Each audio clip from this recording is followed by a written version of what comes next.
สถาบันการเมืองและการปกครองแห่งชาติได้เปิดฝึกอบรมทฤษฎีการเมืองและการบริหารคุ้มครองรัฐหัวข้อเฉพาะให้แก่เลขาพรรคเมืองสุดที่ 8 เพื่อสร้างความรู้อย่างเป็นระบบเกี่ยวกับหลักมูลทฤษฎีมาร์กเลนินทฤษฎีการเมืองและการบริหารคุ้มครองรัฐแนวทางแผนนโยบายของพรรคนโยบายของรัฐในวันที่ 15 ธันวาคม 2025 ที่สถาบันการเมืองและการปกครองแห่งชาติได้เปิดฝึกอบรมทฤษฎีการเมืองและการบริหารคุ้มครองรัฐหัวข้อเฉพาะให้แก่เลขาพรรคเมืองสุดที่ 8 จำนวน 46 สหาย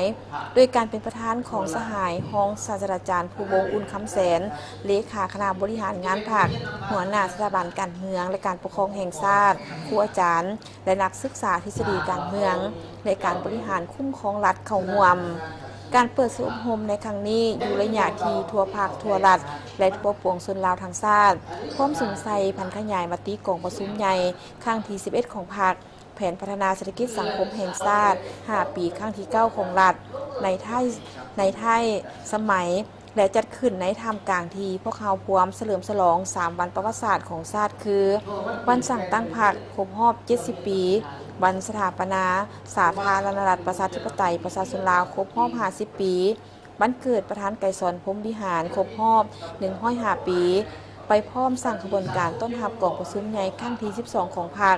ในการฝึกอบรมครั้งนี้ติดพันกับแผนการสร้างพนักงานนำพาคุ้มครองขั้นสูงของพรรคและรัฐเป็นการยกระดับทางด้านทฤษฎีให้แก่พนักงานนำพาคุ้มครองขั้นสูง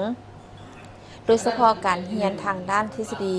แนวทางนโยบายของพรรคระเบียบกฎหมายของรัฐเพื่อสร้างความรู้อย่างเป็นระบบเกี่ยวกับหลักมูลทฤษฎีมาร์กเลนินทฤษฎีการเมืองและการบริหารคุ้มครองรัฐแนวทางแผนนโยบายของพรรคนโยบายของรัฐให้สำนักงานอย่างลึกซึ้งถึงท้องยกสูงความรู้เข้าใจเกี่ยวกับภาระบทบาทการนำพาของพรรคในการคุ้มครองของรัฐตามหลักการแบ่งขันคุ้มครองอย่างลึกซึ้งแนะใส่ปรับปรุงแบบแผนวิธีเฮ็ดเวียกแบบแผนนำพาคุ้มครองของพนักงานนำพาคุ้มครองให้เป็นระบบรับประกันลักษณะวิทยาศาสตร์หลักสูตรการฝึกอบรมให้ถูกจัดแบ่งออกเป็น2ภาคคือทฤษฎีการเมืองการปกครองและทฤษฎีการบริหารคุ้มครองรัฐรวมทั้งหมดมี24หัวข้อในนั้นทฤษฎีการเมืองการปกครองประกอบมี16หัวข้อสำหรับภาคทฤษฎีการบริหารคุ้มครองรัฐประกอบมี8หัวข้อ